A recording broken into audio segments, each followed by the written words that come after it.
Góðan daginn, kæru félagar. Enn einn laugardagsfundurinn að hefjast og í dag það grunnatvinnuvegur þjóðarinnar, einn af helstu, og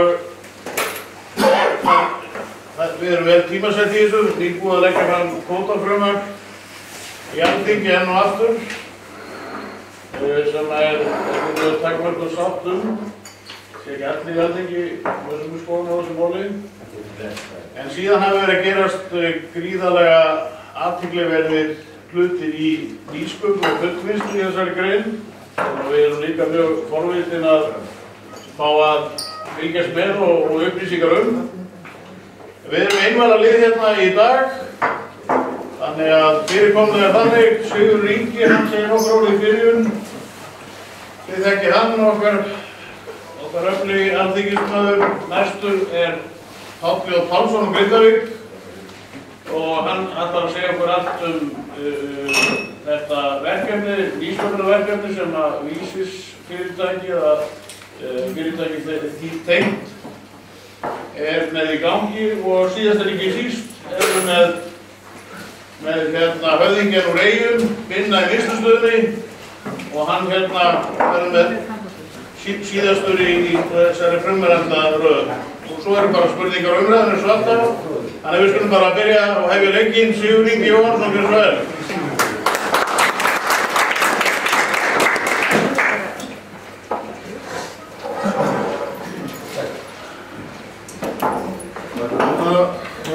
Og kæru framsóknarmenn, þakka þeim hérna í Framsóknarfélagi Reykjavíkur fyrir að vera svona duglegir að halda fundi.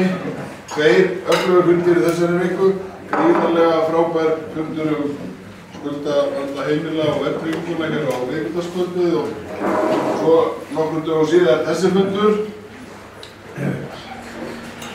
Við vorum reyndar út í Eyjum á fimmtudagskvöldið, ég og Páll og Binni var á fundinum hjá okkur og Sigmundur Davíð var það líka og Gunnar Brei og þar vorum við með gríðarlega öflugan fund, bara opinn stjórnmálafund ástandið og sjávarútvegsmálin, 60 manns þar á fundi og gríðarlega skemmtilegt. Þannig þetta nú vart land og við sjáum líka hérna niðurstöðurnar í skoðunarfundinum í gær sem að mældu stöðu okkar í þessari viku.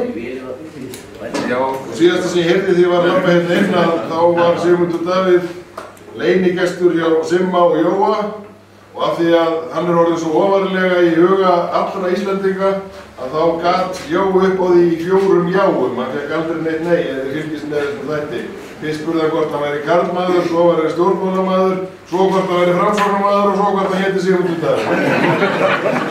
Þannig að þið sjáum hvernig staðan í augnablikinu og annars skulum við nýta og ætlum að nýta.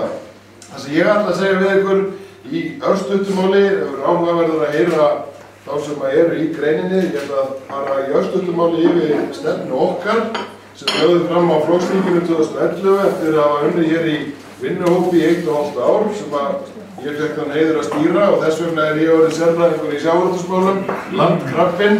Var sjálfsagt fengið til þess að það væri ekki hagsmunagæslumenn sem stýrðu niðurstöðunni. Ég var alveg ótengdur því. Már Pétursson var í þessum hópi sem sé hérna í þessum hópi í dag og það komu þetta fjölmargir að þeirri vinnu. En niðurstaðan í því var svo að við viljum að til lengri tíma þá nýtum við alla þá kosti kvótakerfisins sem að fyrir hendi eru og viljum að framtíðar sjávarútvegskerfið byggi á því og byggi raunveru á þeirri sáttaleið samráðshópsins sem að Jón Bjarnason setti á með öllum aðilum atvinnugreinarinnar og stýraði af sér í haustinu 2010. Á því áttu síðan frumvörp ríkisstjórnarinnar byggjast en það hefur nú reyndar klúðrast. Algjörlega, ekki maður sem það nú þá eftir. En semst við lögðum upp með það að það væri undir staðan nýtingarsamningar til 20 ára sem væru endurnýjanlegir til að mynda á 5 ára fresti en að menn hefðu alltaf ákveðinn tíma til að horfa fram á við. Hinn hlutinn af úthlutunum, þetta var þessi 2 bottum, þá væri meginparturinn þarna væru aðgerðir sem væru félagslega aðgerðir sem væru sem við þekkjum í dag. Þar á meðal strandveiðar, línuívilnun, byggðakvótar og nýsköpun, ferðaþjónustu veiðarnar, þess að sjóstöngin og það sem eru að taka út í sjóstang við mótum, en líka sjóstöngin sem ferðaþjónusta. Allt þetta þyrfti að rúmast þarna inni vegna þess að þar væri ákveðin sóknarfæri. Við lögðum mikla áherslu á með sambandi ungra rannsóknarmanna sem lagði það verulega í kúkið að strandveiðarnar yrðu meiri nýliða veiðar heldur en það í dag. Það væri ekki til dæmis fyrir að ég geti verið á trillu þó að það er kannski litlu líkur í því að verðum meiri líkur í færi og hestbak. En það getur vel verið ef ég kem úr öðrum sprottið úr öðrum jarðvegi að ég í mínu sumarfríi væri á strandveiðum. Þetta væri meiri nýliðun og meiri nýsköpun. Þetta væri leið fyrir nýja aðila, öfluga aðila sem vildi byggja sig upp innan þessari greinar. Þetta var svona í heild, svona mjög stuttumáli. Við leggjum sem sagt á mörgum stöðum áherslu á aukna nýtingu hafsins og það var ekki bara þær tegundir sem við þekkjum í dag og erum að nýta mjög vel, heldur til dæmis líka þær botnlægu tegundir sem eru næst landgrunninum og við erum að nýta mjög illa í dag. Og það eru gríðarleg verðmæti, bæði í atvinnusköpun, ég get nefnt sem dæmi kúfisk. Það eru fleiri tækifæri þar. Og í þessu samhengi að nýta líka það sem við drögum að landi í dag. Og hann Palli kemur inn á það, þar sem að menn eru þegar byrjar að hugsa innan sjávarútvegsgeirans á þennan veg. Og eins þá að geta haft kraft í fyrirtækjunum að sækja nýjar afurðir þegar þær síðan berast hér inn í landgrunni eins og hérna inn í okkur lögsögu eins og til að mynda makríllinn.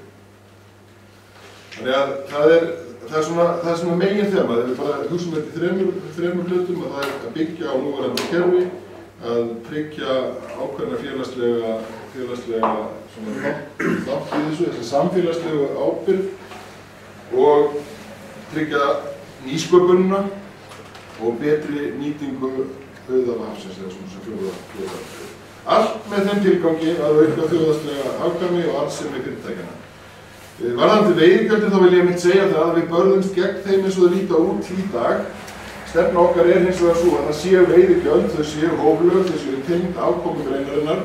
Þau veiðigjöld sem fóru inn í vor voru mjög há og eiga eftir að hækka miklu meira samkvæmt þeim hugmyndum.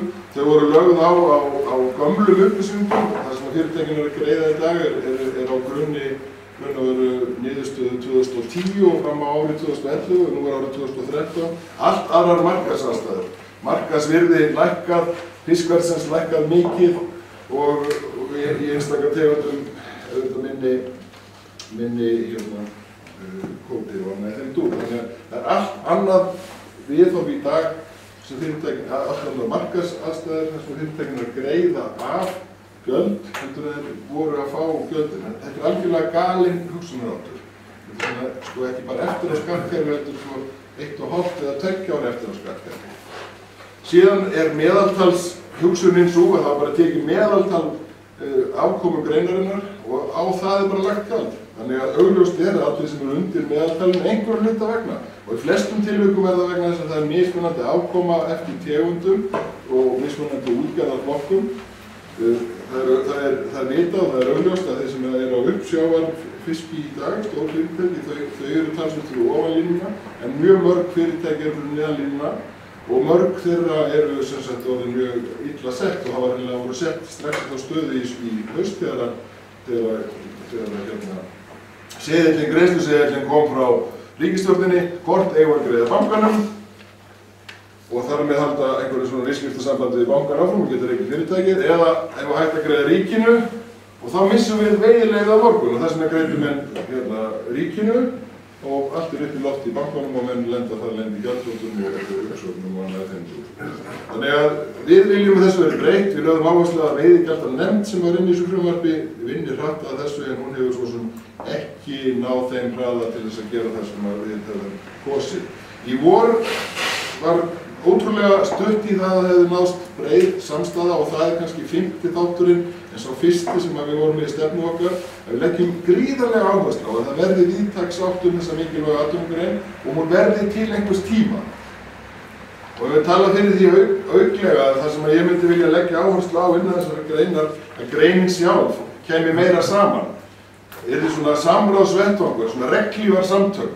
Það sem að það væri ekki svona hlutur það að innan greinarinnar menn að bítast hlutina í fjölmiðlum fyrir framan hvern annan og búa þannig til aukin ágreining greinina sem ekki þarf vegna þess að menn eiga geta sett sig niður og fundið svona ásættanlegri samstöðu innan greinarinnar og það yrði svona öflugur hagsmunasamtök. Ég held að það verði mjög mikilvægt. En það þarf líka að ná þessari víðtæku sátt milli stjórnmálaflokkana. Það munaði mjög litlu í vor. Það var ekki 100% ánægja með allt saman og aldrei hefði allir orðið ánægðir með niðurstöðuna. En það munaði mjög litlu og ég enn svektari núna þegar að nýja frumvarpið hans Steingríms kemur fram að við lögðum á okkur talsverður vinnu Framsóknarmenn til að ná þessari niðurstöðu sem að munaði ótrúlega litlu. Sjálfstæðismenn vildu ekki fara þessa leið þegar kastanum kom. Þeir vildu hafa þetta sem pólitískt bitbein núna í kosningunum. Það myndi henta flokknum vel og þeir voru ekki held ég að hugsa nægilega mikið atvinnugreinina sem slíka. Og innst inni þá var það líka vilji Samfylkingarinnar og Vinstri grænna að hafa sjávarútveginn upp í loft og það sem að Steingrímur lagði fram núna einfaldlega hans pólitíska plagg sem hann ætlar að berja á og þess vegna hefur hann ekki tekið inn alla þá þætti sem við höfum náð saman í vor og heldur áfram með sömu gömlu draugana sem að munu halda áfram að standa mikill styrrum og því miður það þannig að við höfum talað dálítið það að þessu mismunandi landsbyggðir í landinu og ríkisstjórnin hafi klikkað á því að horfa til þess að jafna þeirra búa til svona búsettu jafnrétti þannig að menn geti búið hvað sem Það sem ég hef orðið vaxandi áhyggjur af að það sé að verða 2 þjóðir í landinu, annars vegar þær sem þekkja grunnatvinnuvegi þjóðarinnar, sjávarútveginn til að mynda, sjávarbyggðirnar og það sem að hvar hjartast lær og hvar tekjurnar verða til og svo hópur hér sem að Samfylkingin og Vinstri grænir keyra á í kosningabaráttum til að ná sínu fylgi sem að hafa ekki sömu innsýn inn í atvinnugreinina og þar lendi ekki sama skilning og vilja gjarnan að greinin komi með þess mesta fjármuni hér til höfuðborgarsvæðisins í innsta kjarnan og ég held að þetta sé ekki gott. Hluti af því að ná niðurstöðu og skynsamlegri niðurstöðu er að ná þessari víðtæku sátt milli þessara ólíku aðila því að það er bara ein þjóð í þessu landi og það eru 320.000 svæði og ég er ekki.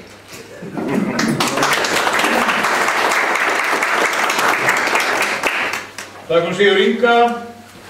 Þá er hér tilvonandi þingmaður okkar á Suðurkjördæmi sem ætlar að fræða okkur allt nýsköpunarverkefni í Vísi í Grindavík. Páll Jóhann Pálsson, gjörðu svo vel. Já, kæru félagar, takk fyrir að fá að vera með ykkur hérna í dag. Takk ykkur hérna eins og Ingi, ykkur hérna í Reykjavík, hérna dugna að halda þessa flottu kynningarfundi. En ég, eins og kom fram, heiti Páll Jóhann Pálsson og kemur úr Grindavík, það bæjarfulltrúi og skipa 3. sæti á lista Framsóknar í Suðurkjördæmi. Ég ger út smábátinn Daðey, sem er 15 tonna línubátur. Alinn upp í þessu fiskvinnslufyrirtæki hérna Vísi. Það er fjölskyldufyrirtæki, ennþá fjölskyldufyrirtæki.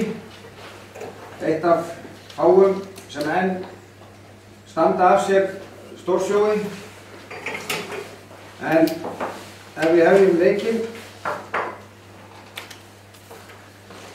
hérna er haustak, fiskþurrkun, notar jarðvarma til að þurrka hausa út á Reykjanesi. Aðeins varðandi nafnið haustak, svona til gammans, hvernig það var til. Þegar við bræður vorum ungir menn, þá vorum við á Ullsjóarskipi, það voru hæstu tekjurnar þar. Þannig að við vorum á Grindvíking og vorum á loðnu. Loðnuvertíðin var búin svo snemma, það var lítið kvóti þá. Þannig að okkur vantaði verkefni, það var miða verkið. Og karlinnan, faðir okkar, hann sagði, ég veit hvað gerist okkar, það var mikið fiskir í. Ég skal lána ykkur hérna skúr, hann var með svona veiðarfæraskúr sem ekki var ekkert var mikið í.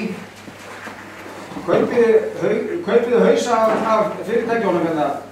Þið fengið hausa hjá mér, en þið verða að fá taka líka hausa af hinnum. Kaupiðu spírur og fáið reddið ykkur olíutunnur og það nóg plásað út í hraunni til þess að búa til hérna. Og við gerðum þetta, 3 ungir menn, fengum tómar olíutunnur, keyptum spírur og stiltum svo spírunum upp út í hraunni. Það aðeins öðruvísi í dag. Við erum búin að vera í 2 ár að reyna að fá leyfi fyrir hjöldum hann í nágrenni Grindavíkur, en það fæst ekki því það víst orðið vatnsverndarsvæði. Stór hættulegt að hafa fisk þar. En þessir hausar sem voru að falla til á fyrirtækjónum, þeim var öllum keypt í bræðsluna og við fengum á örfáa aura. Og sturtuðum hann inn á gólf og mokuðum upp á borð og þar seiluðum við. Og svo fengum við lánaða vörubíl til að keyra eins og hérna. En þarna sáu menn verðmætin í þessu.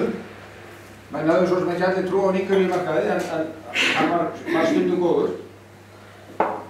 En menn sáu þarna verðmætin, en þeir höfðu bara ekki allt til að klára dæmið. Þannig að vandamálið var að við bara byrjuðum. Við vorum ekki búin að stefna neina kennitölu eða neitt. Svo sóttum við hausa og það var farið á vigtina. Og vigtamennirnir spurðu, hver er að kaupa? Það er bara við. En þá bara vitum við ekki fyrir að nóttum að koma og þar stendur bara haustak. Þannig var allir til. En svo kom það var það mitt hlutverk eftir nokkur ár, þá endurvöktum við þetta nafn. Þá tókum við okkur saman nokkur fiskvinnslufyrirtæki hérna í Grindavík, fórum að þurrka og vorum í leiguhúsnæði, en svo var ónýtt verksmiðja út á Reykjanesi og með frábæru starfsfólki, þannig að það lá beinast við að fara út á Reykjanes. Við þurfum ekki að ræðast lyktina þar, eins og með þekkja. En það var eitt vandamál, og það var mest í þröskuldum. Og það var að fá þessa Grindvíkinga með fiskverkununa yfir í Reykjanesbæ. Því þessu verksmiðja rétt öfumegin við bæjarmörkina, við Reykjanesbæ. Og það var erfiðasti hellurinn í þessu. En nú þetta orðið flott fyrirtæki, þið sjáum tölurnar þarna. Þannig að það er 15.500 tonna blautur hráefni þannig ári. En nú er verið að stíga eitt skrefið í viðbót. Nú er komin svona klasastarfsemi undir nafninu Kolland. Það er ekki fínt nafn. Það er inn að vera með eitthvað svona svolítið fjarlægt. Og svona er þetta orðið í dag. Hérna er komin bræðsla. Og ekki notuð olía, það er notaður jarðvarmi og sem þykir mjög visslegt. Hvað er Kolland? Kolland er í grunninn fullvinnsluverkefni nokkurra drífandi manna sem er byggt á ákveðinni hugmyndafræði. Að vera eins konar klasi þar sem fyrirtæki með mismunandi bakgrunn koma saman til að þróa og vinna verðmæti úr aukaafurðum. Markmiðið að efla ímynd og hámarka fullnýtingu á þorski. Þetta að efla ímynd, það má svolítið aðeins hindra við það. Þegar menn eru orðið þreyttir af því að öll umræða sjávarútveg hefur aðeins bara staðið það hvernig eiga að veiða fisk. Það er eins og það sé bara númer 1, 2 og 3 hver á að veiða. Þannig að við vildum svona, menn vildu fara að kynna betur bara fyrir þjóðinni hvað var að gerast innan sjávarútvegsins. Þannig að það var ekki síður það sem að ýtti mönnum áfram. En svona klasasamstarf, það snýst að vera hluti af neti eða klasa, þannig hafa aðgang að utanaðkomandi þekkingu, viðskiptatengslum og hráefnum. Vera staðsettir í hringiðju upplýsingaflæðis. Á þann hátt tengjast fyrirtæki böndum og eiga þess kost að byggja á styrkleikum hvers annars. Kísildalur gott dæmi þessa hugmyndafræði. Hér sjáum þið Silicon Valley eða hinn fræga Kísildal. Þarna á vesturströnd Bandaríkjanna hafa safnað saman fyrirtæki sem á einn eða annan hátt eru tengd raftækjaheiminum. Þessi fyrirkomulag vekur upp ákveðnar spurningar sem sjálfsagt að reyna að svara. Hérna höfum við svo viðfangsefnið. Það þorskurinn, blessaður þorskurinn. Gleymum núna hver veiðir hann bara kominn á land. Hérna sjáum við hvernig nýtingarhlutfallið í þorskinum. Hann mátti gammast geta þess að hérna hrófnast við einhver 5%. Að hvað sem sagt verður þá bakkabræður eða þá bræður, að þá manni þá tíð þegar þeir voru að byrja, að þá komu þeir á gömlum bílum og þóttu hrogn. Þá voru þeir að kaupa hrogn, smöluðu þessu saman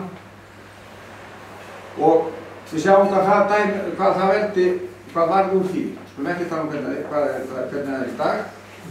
En það getur, það þarf ekki, það oft lítil húfa sem að veldur stór, þúkulassi, segir við. En það sem við erum að eiga við þarna núna, það er hérna slógið, þessi 10%. Í dag eða svona fram á þennan dag, við erum reyndar aðeins byrjaðir, en fram á þennan dag að fara 1 gámur og upp í 2 gáma á viku með sló, hérna í Álfsnes, þar sem það er urðað og þarf að greiða fyrir það talsverða fjármuni. Þannig að það er 10%, þannig að það er verið að reyna að gera verðmæti og auðvitað skapast þetta byrjar á því að það vill ekki taka við þessu. Það þarf að greiða fyrir að urða það. Mönnum finnst það svolítið blóðugt. Nýtingarhlutfall þorsks. Hvað er, þetta er svona til að aðeins að sýna hvað við erum framalega í heiminum. Í Kanada meðal nýtingarhlutfall þar er 45%. Í Færeyjum 50%, Grænlandi 43%, Íslandi 76%. Þannig að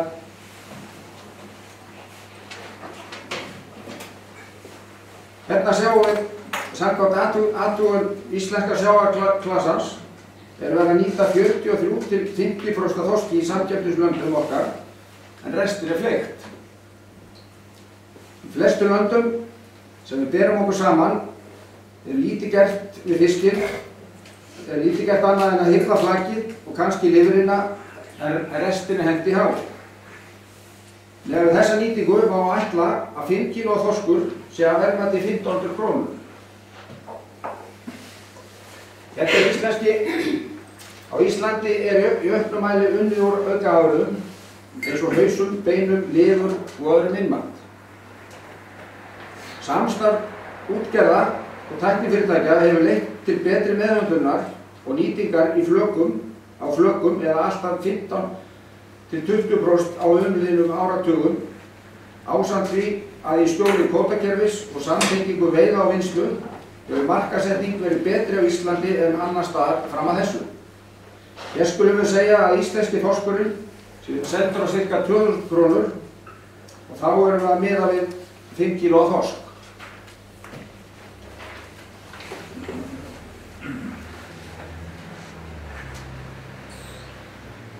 Hérna sjáum við, hérna svona bútum við þetta aðeins niður.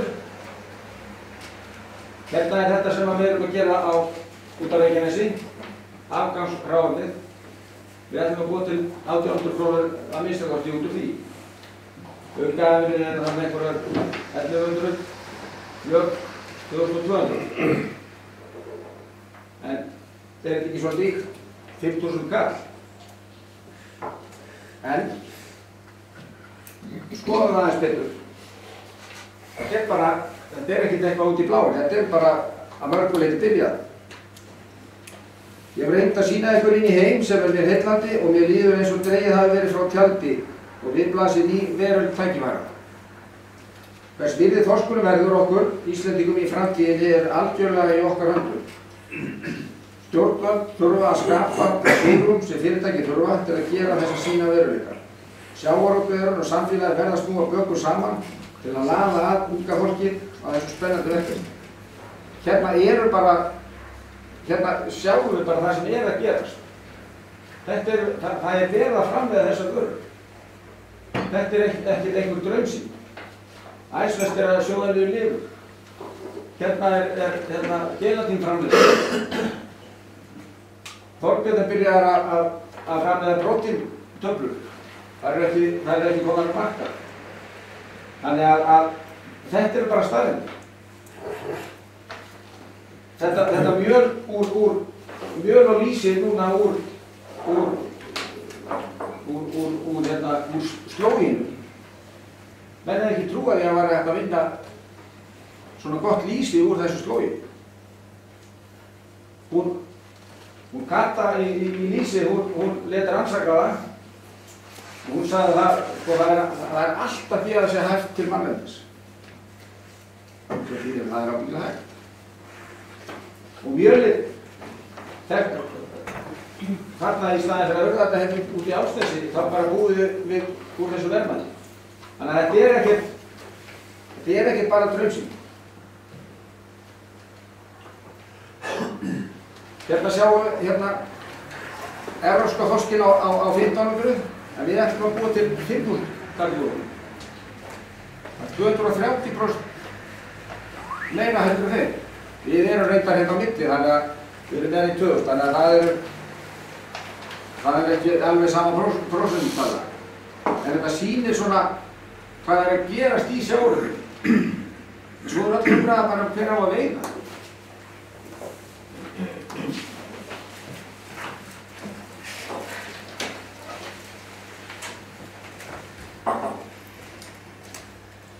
Eins og þið sjáum á myndinni, þá lítum við á að virðiskeðjan nái allt frá hráefni að fiskistofnunum upp í lyfjagerð. Ég vil endurtaka í þessu sambandi að það vörur sem við erum að þróa núna þýða að við færumst upp þessa virðiskeðju og sköpum þar með grundvöll fyrir alvöru nýliðun unga fólksins með alla þá menntun sem völ er á úr háskólum heimsins. Sjávarútvegurinn bíður eftir þessu fólki til að gera þessa sýn að veruleika.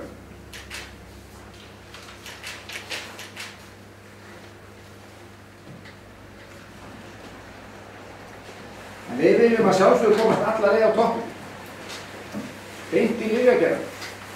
Og ég spyr, hvers vegna ekki?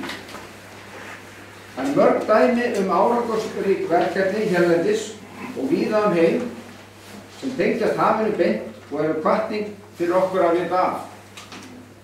Við vitum þó að til þess að halda áfram þessa leið þurfum við að fjárfesta umtalsvert í tækni, markaðssetningu og rannsóknum samtímis því að laða unga fólkið að greininu. Var einhver að tala verkefnaskort hér á Íslandi?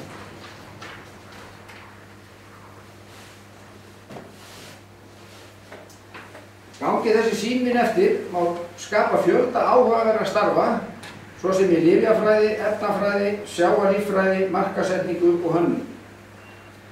Í þeim hluta sem eru ofan hvítulínunar af þessari mynd er mikil þörf á nýliðun og framsæknu ungu fólki andstætt því sem er í fiskveiðunum og frumvinnslunni, sem er neðan línunar, en þar eru raun og margir að bítast með lítið.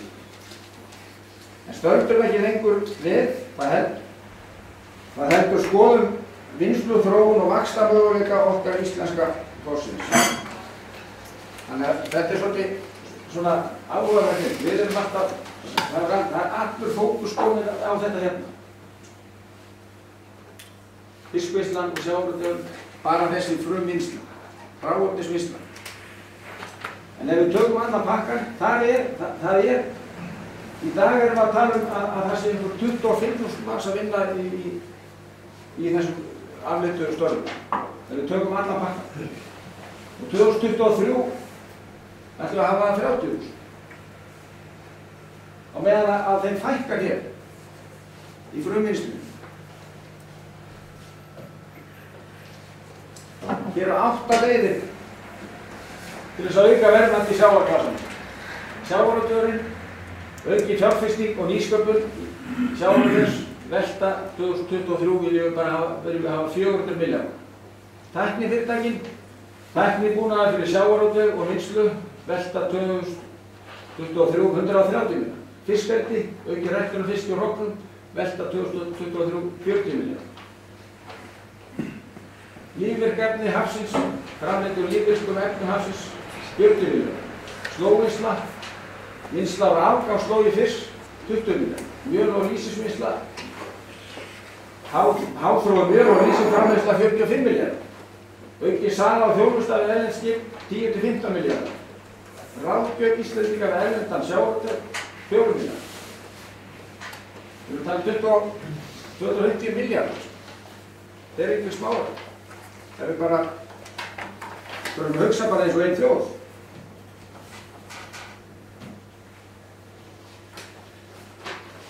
Hvernig er framtíðin? Ef við horfum á hana, ef við horfum á framtíðina má strax sjá nokkra áherslupunkta. Haldið verður áfram að þróa heildsöluverksmiðjuna, heilsuverksmiðjuna ætlaði ég að segja.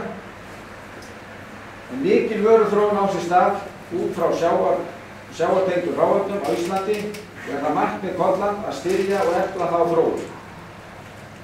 Það næst helst með því að styðja við menntun og nýliðun í greininni en án hámenntaðs fólks verður ferðin upp virðiskeðjuna strembur.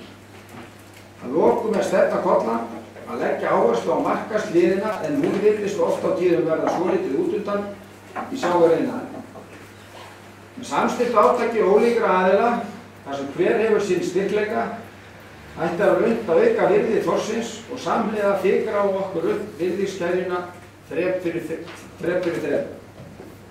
Takk fyrir mig.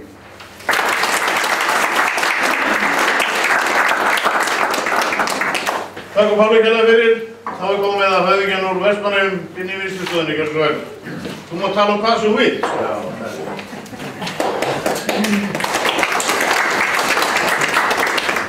Takk fyrir að bjóða mér.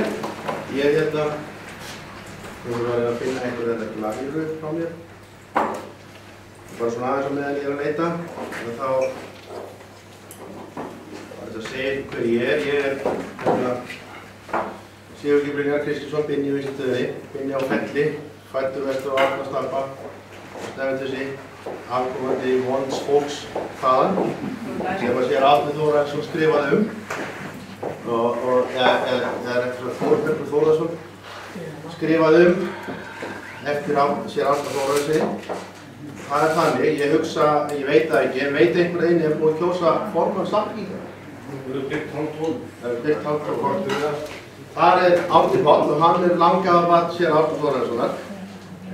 Hann ber nokkra ábyrgð á hann. Hann ber líka ábyrgð á mér. Vegna þess að sér Árni Þórarinsson, hann falsaði kirkjubækurnar fyrir fjölskyldu vestur á Snæfellsnesi þar sem að afi minn, langafi minn, hann var giftur langafi minni en átti öll börnin með fóttói. Og sér Árni Þórarinsson, hann falsaði allar kirkjubækurnar og sá til þess að þessi ósómi gæti lifað þar af.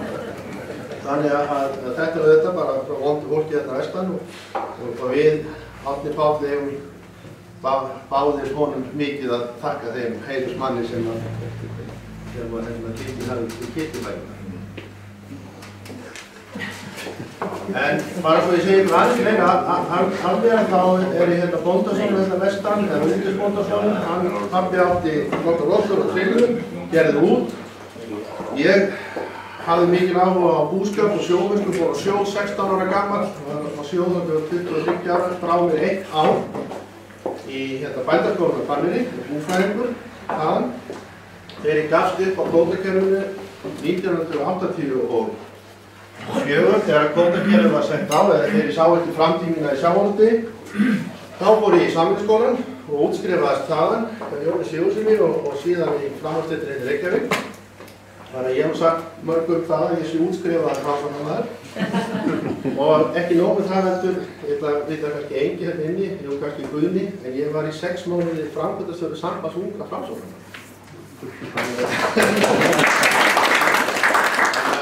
Ég eins og margir aðrir framsóknarmenn að skríða úr hólum og núna. En síðan fór ég í háskólann og í hagfræði út til Englands, endaði atvinnulaus þetta 1992 kreppunni þá var stór kreppa þegar ég kom til landsins aftur. Þá buðust 2 störf, annað var í bankanum út í Vestmannaeyjum, hitt var bara að fara sjóinn aftur.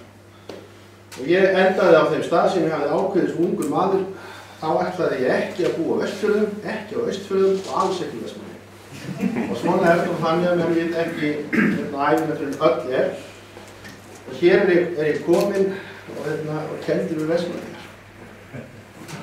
En ég svo heppinn að Palli svona meira minna búinn að fara í gegnum allt saman fyrir mig.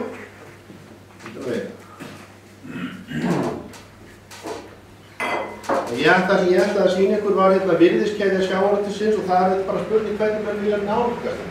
Auðvitað það þannig að fyrirtæki eða Vestmannaeyingar hugsa þetta út frá sjálfum sér, einstaklingar á smábátum þeir hugsa út frá sjálfum sér. En ég ætla að hugsa þetta út frá þjóðinni. Það bara það sem skiptir máli. Það virðiskeðjan og Palli búinn að fara í gegnum lægurinn sem ég ætla að sýna ykkur þetta eftir. Eða þetta bara rólega mig hérna í gegnum. Og virðiskeðjan þetta bara rannsóknir og þróun í upphafi þegar menn voru á tökum á fiskveiðunum, veiðarnar sjálfar og síðan framleiðslan, síðan sala og þar til viðbótar markaðssetning. Þessi virðiskeðja hefur á undanförnum 10 árum eða 15 árum, við erum að tala mikla virðisaukningu, sem hefur ekki verið svo sem sögð er. Það verið að tala að virðið hafi aukist úr 150 milljörðum í 250, það í íslensku krónum, en tekjur Íslendinga af sjávarútvegi hafa verið 1,5 milljarður evra og hafa lítið breyst. Undanfarnar 10 ár. Það þetta áhyggjur. Og Palli var að lýsa fyrir okkur möguleika sínum og framtíðarsýn. Það er auðvitað það sem við viljum sjá sem þjóð, hvernig munum við skapa tekjur til þess að bæta lífskjör í landinu. Þannig þurfa stjórnmálamenn að hugsa, hvernig getum við aukið tekjurnar úr 1,5 milljarði evra í 2,5 eins og Palli var að lýsa. Þá þarf skipulag að vera með þeim hætti að það virki það. Það er eins og Sigmundur Davíð sagði á fundi út í Vestmannaeyjum í fyrradag, það þarf að búa til hvatana sem búa það til, sem gera það að auka tekjurnar. Það það sem skiptir þjóðina langmestu máli. Og bara til þess að segja ykkur eitt, árið 2009 var skipulag makveiðanna með þeim hætti að Íslendingar, tekjur þjóðarinnar, gjaldeyristekjurnar, urðu minni sem nam 10 milljarður á 4 ári. Vegna þess að það var farið í sóknarstíma. Þá var fiskurinn veiddur allt of snemma, það var veiddur allt of smár, það var veiddur allt of horaður. Og tekjurnar af því skipulagi sem þá var, voru 10 milljarður minni. Og ég spurði samfylkingamenn sem þá komu til Vestmannaeyja og Atla Gíslason sem þá kom til Vestmannaeyja. Hvernig það? Hvernig ætlum við að reka sjávarútveginn? Ætlum við að reka hann þannig að við séum með 200 milljarðar eins og við vorum með á 4 ári fyrir sjávarútveginn? Ætlum við að reka hann þannig að við séum með 190 milljarðar eða ætlum við að reka hann þannig að við náum 250 milljarðar? Og svarið var aldeilis magnað. Svarið var það að Íslendingar væru oft betur settir með 190 milljarðar heldur en 200. Þetta fæ ég ekki til þess að ganga upp í mínum huga, en þetta auðvitað bara lífsskoðanir. Þetta eru lífsskoðanir sem að vinstrimenn hafa, þeir vilja allir hafa jafnt og lítið. En auðvitað það þannig að í vel reknum sjávarútvegi þá skapast verðmæti í kringum. Alveg eins og Palli var að lýsa hérna rétt áðan, ef þeim heppnast að ná tökum á þessari frábæru hugmynd sem hérna suður í sjó með Póllandi, þá verður þetta fyrirtæki gríðarverðmætt. En ég ætla að segja við Palla að minni fyrir reynslu sem bankamann, þá það þannig að fjárfestingin sem liggur í þessu, hún sennilega milli 10 til 15 milljarðar áður en þetta klárast. Og með nýálögðu veiðigjaldi, þá eru þeir peningar ekki til í sjávarútvegi. Þannig mun þjóðin verða af þeim verðmætisaukningum, eða þeir geti þess að fjárfesta, Það verður að skatta ekki allt út. En ég ætla ekki að fara út í það, þetta er aðeins og svona að fara í gegnum sjávarútveginn og segja ykkur nokkrum orðum hvernig hann er. Og það er hérna, sko, þvert á hann og hérna gjanga svona atriði sem er bara venjulegir í rekstri hvers einasta fyrirtæki. Og sjávarútveginn í heild er ekkert annað en eitt fyrirtæki. Við erum bara að reka hérna útveg til þess að hugsa það, Íslendingar og stjórnmálamenn að hugsa það þannig, hvernig ættum við að búa til sem mestar tekjur. Og auðvitað er afleiðingi svo að það verður tekjuskiptingar vandamál. En hvort er betra að skipta úr 250 milljarðum eða 200? Ég veit hvað svar vinstrimann er, en ég ætla að vona að svar sem ég fái hérna sé það að það er skemmtilega að skipta 250 milljarðum. En þetta er þetta bara þetta venjulega að reka fyrirtæki, það er starfsmannamál, upplýsingatækni, innkaup, flæði, fiskjar, afurða, fjármál og allt þetta gengur á þennan hóp. Þetta eru starfsmennirnir og innan þessa, þetta er ekki bara sjávarútveg, ekki bara útgerðin, þetta eru líka fyrirtæki sem að sko, hérna í tækni og þróun, það eru rannsóknir til dæmis. Árið 2005 þá auglýstum við hérna á Íslandi eftir doktorsnema til þess að fara í humarrannsóknir. Vinnslustöðin heldur á 20% humarkvóta landsmanna. Við höfum áhuga því að fara að skoða búsvæði humars, hvort að togveiðar hefðu áhrif eða ekki, hvort þetta var gildruveiðar, hvort þetta væri einn og sami stofninn af því að veiðisvæðin eru nokkur og aðskilin, dreifst þetta á milli. Það var einn Íslandingur sótt þetta, doktorsnám í sjávarútvegi og hann var ekki hæfur. Og við hérna auglýstum í alþjóðlegu tímariti. Við fengum 48 umsóknir. Og það voru 10 mjög hæfir einstaklingar sem það voru að velja. Og við völdum skoska stelpu sem var alin upp í því að pilla humar í Skotlandi. Hún kom til okkar og ætli við höfum ekki lagt í þann kostnað sem var þar, þetta var 2005. Hún var að útskrifast, eða hún er að klára doktorsritgerðina sína í sumar. Það er komið 7 ár sem þetta tekur. Niðurstöðurnar er að kynna núna til þess að nýta inn í veiðarnar, inn í vinnsluna, inn í markaðssetningu og allt þetta. Og þá eigum við eftir að fjárfesta því öllu saman. Og svo er þetta 20 ára nýtingareyfi. Þetta þýðir bara eitt. Það er náttúrulega það sem að ég hafði ætlað mér. Að við værum alltaf með einn doktorsnema í því sem að skipta okkur máli til að ná betri tökum á því sem við erum að gera inn í framtíðina til þess að auka virði. Vissulega vinnslustöðvarnar, en að líka Íslendinga, Íslands sjávarútvegs. Eftir fyrir 4 árum, þegar vinstriflokkurinn tók við, þá sögðum við hættir. Við gerðum það líka vegna óvissunar sem þá bara blasti við. Þá ætluðum við að fara að byggja upp uppsjávarfrystihús og tæki og búnað sem er mikil þörf á í vinnslustöðinni, fjárfestingu upp á 3,5 til 5 milljarða. Við settum það alltaf. Við höfum ekki fjárfestingar okkar hafa bara horfið. Við hugsum bara það að borga skuldir, reyna að lifa af, reyna að lifa stjórnvöld af óvissuna inn í framtíðina. En þetta eru þessir þættir sem að skipta þetta máli. Það eru vörugerðin, það eru umgengni fiskinn. Og hvort haldið þið? Hvor haldið þið að sé betur til þess að ganga bústofna? Eftirlitsmaður í Reykjavík eða bóndinn sjálfur? Hvor haldið þið að hugsi betur skepnurnar sínar? Sá sem situr í fiskistofu eða Hafró. Það er þannig, stóri vandinn við Hafró er það að vísindamennirnir sem eru margir hæfir og góðir, þeir eru ekki að koma út til okkar til þess að vinna með okkur. Þeir einangrast. Sjómennirnir hafa fullt af þekkingu, reynslu, hugmyndum sem ekki eru virkjaðar. Og það er það sem að gerist með ríkisvæðingu sem er að gerast í sjávarútveginum. Þetta verða aðskilt. Og við upplifum þetta þá eins og 2 þjóðir í einu landi. Það eru menntamennirnir, hérna í 101 sem segja þetta er fiskurinn minn. Og hérna sjáum við þig, hér verkfræðin, hér Marel,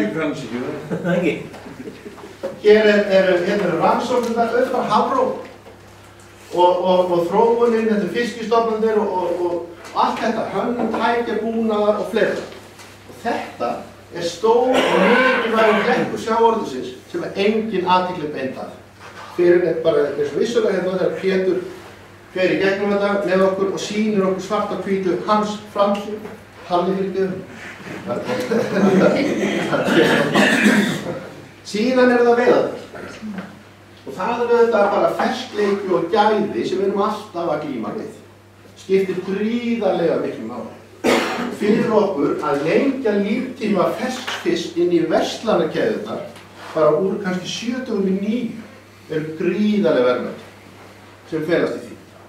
Það er sóknarstýring bátanna. Það er eitt af því sem ég ætla að segja sem að er einn af skilgjarnum afkvæmum kvótakerfisins. Er það.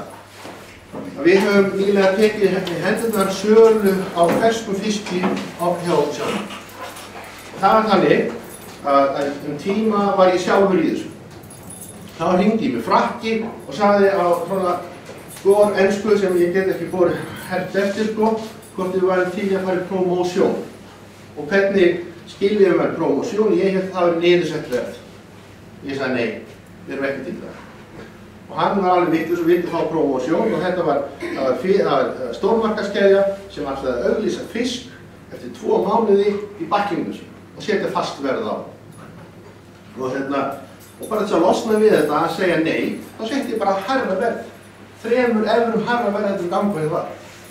Og þá sagði hann, getur þú staðið við þetta? Og ég sagði já, við erum skip og allt saman að gera þetta. Þá sagði hann, við gerum þetta. 3 evru hærra verð á hnakkan af því við stóðum með stórmarkaðinu að gera þetta að brenta bæklingu. Og þetta getum við ekki þegar við skiptum veiðum og vinnslu niður. Og þetta er skilgeti afkvæmi kvótakerfisins. Skipulags fiskveiða og skipulag fiskveiða er ekkert öðruvísi heldur en það. Hvernig vegirnir voru byggðir hérna í gamla daga. Og ef þið skoðið myndir frá því í gamla daga þegar 10 kallar og 2 hestar voru að moka upp og bera í, nú er þetta 1 grafa eða traktorgrafa. Og þetta er bara hvernig ætlum við að gera þetta með skynsemi og það er það sem skiptir máli. Og auðvitað er þetta fullt af þáttum sem að skipta máli, það er tæknibúnaðurinn, það er fiskreitartækin, það er gæðastjórnun, það er kælingin, það er löndun. Allt er þetta þættir sem eru margt og mikið óunnið. Og við höfum ekki haft tíma til þess að sinna. Síðan er það gæðastjórnun eða framleiðslan, það er bara gæðastjórnun og hvernig stýrum við því að fiskurinn, þeir sem við veiðum, hann geti farið inn í verslanakeðjurnar, ferskur og aðskilja okkur frá öðrum þjóðum með betri gæti. Og það er vegna sem höfum yfir allri keðjuna að ráða. Þetta er innkaupin, framleiðslugetan, síðan koma flæðilínur, marel, síðan koma framleiðslu tæki, ýmiss konar, gæðastjórnur, fullt af fyrirtæki sem eru ráðgjöf og aðstoða okkur. Það er og fullt af hlutum sem að liggja utan á, sem krefst menntunar, þekkingar og annar hugsunar við höfum. Síðan förum við yfir í markað. Og það er þannig að markaðsþekking í sjávarútvegi, þetta var þannig að veiðarnar og vinnslan var aðskilin. Nú er þetta svolítið að færast á eina hendi. Það sem að gerast var áður var það að framleiðsla og markaðssetning var aðskilin. Menn hefði ekki upplýsingarnar, þeir sem áttu markaðsfyrirtækin, þeir vildi ekki segja okkur sem voru fiskvinnsluði hvað var að gerast á markaðinum. Og það er það sem við upplifum alltaf, bara eins og í hruninu sem varð, að þá komu Portúgalarnir heim, þeir áttuðu sig á hvað var að gera. Komum í íslenska krónur sem þeir keyptu á aflandsgengi og saltfiskurinn lækkaði 2 evrur. Algjörlega nauðsynlega. Vegna þess að við höfðum ekki þá tengingu sem var nauðsynlega við markaðins að átt okkur á hvað var að gerast. Ef við fengum 300 kallur, þorskina voru voða kaldur á 320 krónur, þetta er 20 krónur hækkun, en fyrir Portúgalina þá kannski verið að lækka þetta 100 eða 200 krónur. Og þetta er bara þekking og þetta skiptir mjög miklu máli. Vinnslustöðin er að færa sig inn í markaðssetninguna og í haust. gerðum við fyrsta samningin við stórmarkað. Og í vor og sumar verður fyrsta framleiðsluvara vinnslustöðvarinnar sem að fer 250 tonn inn í stórmarkaði út í heim. Það vegna þess að við gátum samband að við gætum veitt, við gætum framleitt, við höfum þekkingu og við gætum gert þetta. Og það getur því, vinnslustöðin að verða 70 ára. Og þetta löng þróun, hún hættir aldrei. Og auðvitað það þetta. Til dæmis vörulýsingar. Hvernig eigum við að merkja umbúðir? Hvernig eigum við að dreifa? Hvernig eigum við að hugsa þannig viðskiptavininn að við séum að þjóna honum og sækja aukin verðmæti? Og bara þess að nefna eitt í þessu. Þegar við fórum að skoða þetta, ég sagði einhvern veginn með þorsknakkan áður, sem vorum að selja 10,5 evru, komum í 13,5 evru í þetta stórmarkaði. Út úr búð í Fraklandi er við að selja þorsknakkan á ca. 20 evru. En það til aðrir markaðir sem eru háklassa markaðir, til dæmis eins og markaðir fyrir skemmtiferðaskip. Þess að skemmtiferðaskip kemur að landi, til dæmis í Barcelona, kemur kl. 6 á morgni, fer kl. 12 og þeir hafa ákveðið það á þorsknakka í matnum, það er kvöldið. Það skiptir það engu máli annað. Þá er gæðin fólkin því að fiskurinn sé ferskur og góður á hafnarbakkanum kl. 6 á morgni. Og menn þurfa að stjórna því. Og það eru verðmætin og það sem þeir kaupa þorsknakkana á, það eru borð. Þetta eru 40. Og sko það sem að Palli var að segja verðmætisaukninguna, hún er alveg gríðarleg. En til þess við þurfum að standa saman sem þjóð. Og við þurfum að koma því fólki frá sem ætlar að rífa þetta niður til þess að allir hafa jafnt skítt. Og hugsið til að vörumerkjastefnu. Við erum búin að selja frá okkur brandið Icelandic. Við eigum það ekki lengur. Við eigum vörumerki í Portugal. Hverjir seldu það? Við, banklarnir, Íslendingarnir. Fantasjóður? Já. Það er ekki við hérna. Nei, ég segi það er bara við, Íslendingar sem gerum það. Af sundur þykju, af því við stóðum ekki saman. Og af því allir sjá peningarnir því að rífa það hver og vasan með öðrum. Það er pólitíkin sem rekin í dag. Hún er ekki rekin það að vinna saman að þeir búa til aukin verðmæti, þannig við höfum meiru að móða. Það er það sem er skipting. Og sjáum til dæmis þessum vörumerkjastefnu, ég nefndi það. Við áttum Bacalhau á Íslandi í Portugal, stærsta þorskmarkaði í heimi. Það er staðan svo að það er enginn að sinna því, það er enginn ábyrgðaði vörumerki.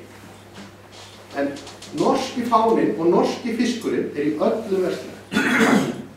Ísland sést ekki sem merki. Við eigum líka í Finnlandi, áttum Íslandssilli, vörumerki Íslandssilli.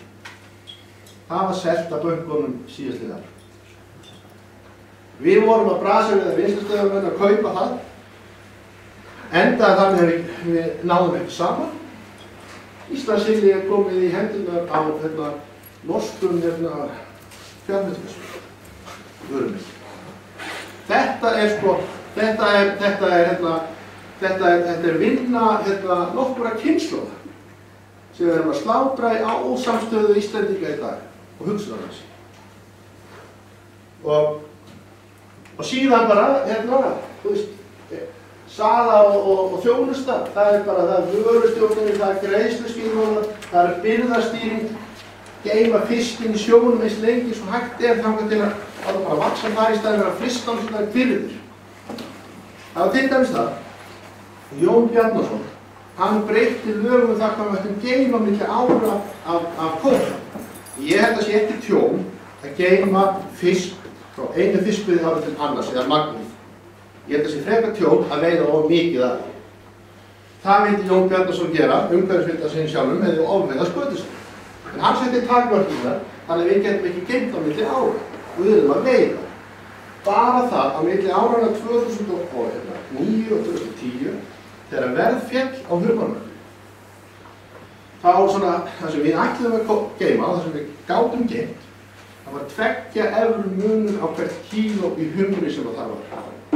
Sem að þýddi það að við erum að veiða fyrr, við erum að frysta hann, við erum að geyma hann, hafa birgðakostnað og allt sem að því fylgir fjármagnskostnað, í staðinn fyrir það að stýra veiðunum með þeim hætti að geyma fiskinn í sjónum þangað til hann fer á réttum tíma. Besti fiskurinn er þetta ferski fiskur. Ekki full unni sem að menn segja sem svo, þetta full unni ekki það sama og full unni. Full unni getur verið til dæmis bara mjög lélegur fiskur af lélegum gæðum í raspi.